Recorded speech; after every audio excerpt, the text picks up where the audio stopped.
everyone, welcome back to my channel. And last video la நாம வந்து greetings பத்தி பார்த்தோம்.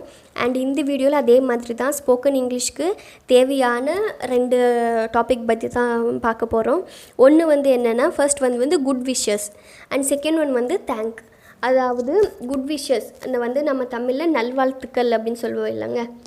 யாராவதுக்கு வாழ்த்து சொல்கிறதுக்கு வாழ்த்து சொல்லும் போதும் அதுக்கப்புறம் தேங்க் வந்து நன்றி சொல்லும் போதும் சரிங்களா. இந்த ரெண்டு தேங்க்ஸ் சொல்லும் போதும் நம்ம யாராவது வாழ்த்துக்கள் சொல்லும்போதும் நம்ம வந்து எப்படியெல்லாம் பேசலாம், அவங்களுக்கு எப்படியெல்லாம் நம்ம வாழ்த்துக்கள் சொல்லலாம், அவங்களுக்கு எப்படியெல்லாம் தேங்க் பண்ணலாம் அப்படிங்கிறத பற்றி தான் இந்த வீடியோவில் பார்க்க போகிறாங்க.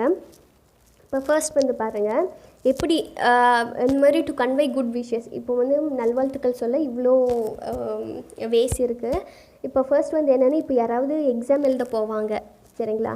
அப்போது எக்ஸாம் எழுத போகிறப்போ நம்ம வந்து என்னன்னு சொல்லி அவங்கள வாழ்த்தலான்னா குட் லக் அப்படின்னு சொல்லலாம். அதுக்கப்புறம் ஆல் த பெஸ்ட் அப்படின்னு சொல்லலாம் சரிங்களா. என்ன good luck and all the பெஸ்ட்டுன்னு சொல்லலாம். அதே மாதிரி இப்போது ஒருத்தர் வந்து புதுசாக ஒரு பிஸ்னஸ் ஸ்டார்ட் பண்ணியிருக்காங்க. நீங்கள் வந்து அவரை வந்து நீங்கள் வந்து வாழ்த்துவீங்க, இனிமேல் உனக்கு எல்லாமே சக்ஸஸாக தான் இருக்கும், உனக்கு எல்லாமே வெற்றியாக தான் இருக்கும் அப்படின்னு நீங்கள் சொல்வீங்கன்னா, அப்போ அதுக்கு நம்ம எப்படி விஷ் பண்ணலாம், I wish you every success அப்படின்னு சொல்லலாம் சரிங்களா. அதுக்கப்புறம் இப்போ வந்து நீங்கள் வந்து சின்ன குழந்தைங்களை வந்து நீங்கள் வந்து விஷ் பண்ணணும், வாழ்த்துக்கள் சொல்லணும், கடவுள் ஒன்று நல்லா வச்சுருப்பாரு, நீ நல்லா இரு, அந்த மாதிரி நம்ம வந்து சின்னவங்களுக்கு நம்ம விஷ் பண்ணும்போது நம்ம என்ன சொல்வோம், மே காட் பிளஸ் யூ அப்படின்னு சொல்லுவோம். மே காட் பிளஸ் யூ அப்படின்னு சொல்லுவோம். அதே மாதிரி இப்போ வந்து நம்ம வந்து டைரெக்டாக ஒருத்தரை விஷ் பண்ணாமல் நம்ம வேறு யாராவது கிட்ட சொல்லி நான் சொன்னேன்னு சொல்லு அப்படின்னு நான் சொல்லுவேன். இல்லை இப்போது எக்ஸாம்பிள் உங்கள் அம்மாவை நான் கேட்டேன்னு சொல்லு, உங்கள் அக்காவை நான் கேட்டேன்னு சொல்லு, அந்த மாதிரி நம்ம ஒருத்தர்கிட்ட சொல்லுவோம் இல்லை. அப்போ வந்து எப்படியெல்லாம் யூஸ் பண்ணலான்னா, இப்போ வந்து give my best wishes to Ryan அப்படிம்பாங்க. அதாவது என்னோட பெஸ்ட் விஷஸை நீ ரியானுக்கு நான் சொன்னேன்னு சொல்லு அப்படிம்பாங்க. அதுக்கப்புறம் நெக்ஸ்ட் வந்து கன்வே மை ரிகார்ட்ஸ் டூ அப்படின்னு போட்டு மாம் டேட் அந்த மாதிரி சொல்லிக்கலாம். கன்வே மை ரிகார்ட்ஸ்னாலும் நான் வந்து உங்கள் அம்மாவை நான் ரொம்ப கேட்டேன்னு சொல்லு, விசாரிச்சேன்னு சொல்லு அப்படின்னு சொல்கிறது தான். மோஸ்ட்லி இது ரெண்டுமே மோரல்லெஸ் சிமிலராக தான் இருக்கும். கிவ் மை பெஸ்ட் விஷஸும் கன்வே மை ரிகார்ட்ஸும் மோரல்லெஸ் சேமாக தான் இருக்குங்க. இது வந்து சம் ஆஃப் த பேசிக் இதுங்க. நம்ம வந்து வாழ்த்துக்கள் சொல்லும்போது இது வந்து கொஞ்சம் பேசிக்காக இருக்கும். அண்ட் நெக்ஸ்ட்டு வந்து எப்படி தேங்க் பண்ணணும் அப்படிங்கிறத பார்க்கலாம். இப்போ வந்து தேங்க் பண்ணுறதுக்கு நம்ம வந்து சும்மா ஒரு வேர்டு இங்கிலீஷில் வந்து தேங்க்யூ அப்படின்னு தான் சொல்லுவோம் சரிங்களா. இப்போ இங்கே நான் எவ்வளோ எழுதியிருக்கேன் பாருங்கள். ஃபஸ்ட்டு தேங்க்ஸ் அப்படின்னு என்ன, இப்போ நீங்கள் பஸ்ஸில் இருக்கீங்க, உங்கள் திங்ஸ் ஏதாவது கீழே விழுந்திருக்கும், அப்போது யாராவது எடுத்து தருவாங்க, அப்போது அவங்களுக்கு நீங்கள் என்ன சொல்வீங்க, தேங்க்ஸ் அப்படின்னு சொல்வீங்க சரிங்களா.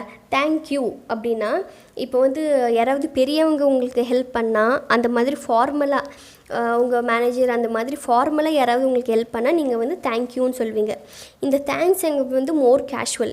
இந்த தேங்க்யூ அப்படின்னு யாருக்கு சொல்லுவோன்னா, மோஸ்ட்லி நம்ம வந்து கொஞ்சம் ரெஸ்பெக்டபிள் பர்சனுக்கு நம்ம வந்து தேங்க்யூ சார், தேங்க்யூ மேம் அப்படின்னு சொல்லுவோம். அண்ட் தேங்க்ஸ் அ லாட் அப்படின்னா நீங்கள் கொஞ்சம் எனக்கு ரொம்ப உதவி பண்ணியிருக்கீங்க, ரொம்ப நன்றி அப்படின்னு சொல்லுவோம் இல்லை. அப்போ வந்து தேங்க்ஸ் அ லாட் அப்படின்னு சொல்லுவோம். அண்ட் வந்து நீங்கள் எனக்கு பண்ணது ரொம்ப பெரிய உதவி, ரொம்ப தேங்க்ஸ் அப்படின்னு சொல்லுவோம் இல்லை. அப்போ அதே டைமில் நம்ம என்ன யூஸ் பண்ணோன்னா, தேங்க்யூ ஸோ வெரி மச் அப்படின்னு சொல்லுவோம் சரிங்களா. தேங்க்யூ ஸோ வெரி மச் அப்படின்னா ரொம்ப ரொம்ப நன்றி அப்படிங்கிற மாதிரி வருங்க மீனிங். அண்ட் இப்போ யாராவது உங்களை வந்து தேங்க் பண்ணாங்கன்னா நீங்கள் எப்படி திருப்பி அவங்களுக்கு ரிப்ளை பண்ணுவீங்க. யாராவது வந்து நீங்கள் அவங்களுக்கு ஹெல்ப் பண்ணுவீங்க, அவங்க வந்து தேங்க்ஸ்ன்னு சொல்லுவாங்க உங்ககிட்ட. அப்போ நீங்கள் இதை எப்படி ரிப்ளை பண்ணணுன்னா, இங்கே பாருங்கள், நம்ம வந்து மோஸ்ட்லி என்ன சொல்லுவோம், யூ ஆர் வெல்கம்னு சொல்லுவோம், அதுக்கப்புறம் நோ ப்ராப்ளம்னு சொல்லுவோம். மோஸ்ட்லி நம்ம வந்து யூஸ் பண்ணுறது இது ரெண்டு தான். ஆனால் இன்னும் கொஞ்சம் இருக்குது பாருங்கள். நாட் அட் ஆல் அப்படின்னு சொல்லுவோம். அவங்க தேங்க்ஸ் சொன்னால் நம்ம வந்து நாட் அட் ஆல்னு இது என்ன பெரிய விஷயமா, இட்ஸ் ஓகே அப்படின்னு சொல்லுவோம். அதுக்கப்புறம் டோன்ட் மென்ஷன் இட், தயவு செஞ்சு நீ தேங்க்ஸ் எல்லாம் சொல்லாத அப்படின்னு சொல்லுவோம் இல்லை. அப்போ வந்து ப்ளீஸ் டோன்ட் மென்ஷன் இட் அப்படின்னு சொல்லுவோம். தயவு செஞ்சு நீ எனக்கு தேங்க்ஸ் எல்லாம் சொல்லாத, நமக்குள்ளே என்ன அப்படிங்கிறதுக்கு ப்ளீஸ் டோன்ட் மென்ஷன் இட். அதுக்கப்புறம் இட்ஸ் மை ப்ளஷர் அப்படின்னா இது என்னோட நான் நான் நான் வந்து ரொம்ப சந்தோஷமாக தான் பண்ணுறேன், இட்ஸ் மை ப்ளெஷர், ஸோ வந்து நீ தேங்க்ஸ் எல்லாம் சொல்லாத அப்படின்னு சொல்லுவாங்க. அண்ட் நெக்ஸ்ட் வந்து என்னென்னா, it was the least I could do அப்படின்னா என்னால் பண்ண முடிஞ்சது இதுதான், அதுக்காக நீ தேங்க்ஸ் எல்லாம் சொல்லாத அப்படிங்கிற மாதிரி. அண்ட் லாஸ்ட்டில் பார்த்தீங்கன்னா எனி டைமுன்னு சில பேர் சொல்லுவாங்க. அதுக்கப்புறம் எனிதிங் ஃபார் யூ அப்படின்னு சொல்லுவாங்க. நீங்கள் உங்களுக்காக நான் வந்து எனி டைம் நான் உங்களுக்கு ஹெல்ப் பண்ணுறேன் அப்படிங்கிற மாதிரி நம்ம சொல்லணும்னா, அப்போ வந்து சிம்பிளி நம்ம வந்து அவங்க தேங்க்ஸ் சொன்னால் எனி டைம் அப்படின்னு சொல்லலாம். அதே மாதிரி எனிதிங் ஃபார் யூ அப்படின்னா இது என்ன உங்களுக்கு எவ்வளோ பெரிய உதவி பண்ண வேணும்னாலும் நான் உங்களுக்கு பண்ணுறேன் அப்படின்னா எனிதிங் ஃபார் யூ அப்படின்னு சொல்லுவோம். சரிங்களா? இதுதான் பேசிக்கான நம்ம வந்து எப்படி ஒருத்தருக்கு வாழ்த்துக்கள் சொல்லணும், எப்படி நம்ம நன்றி சொல்லணும், மற்றவங்க நமக்கு நன்றி சொன்னால் நாம் வந்து எப்படி ரெஸ்பான்ஸ் பண்ணணும், எப்படி ரிப்ளை பண்ணணும் அப்படிங்கிறத நம்ம பார்த்தோங்க. அண்ட் இது ரொம்ப யூஸ்ஃபுல்லாக இருக்கும்னு நினைக்கிறேன். And hope you will try to follow it. And thank you.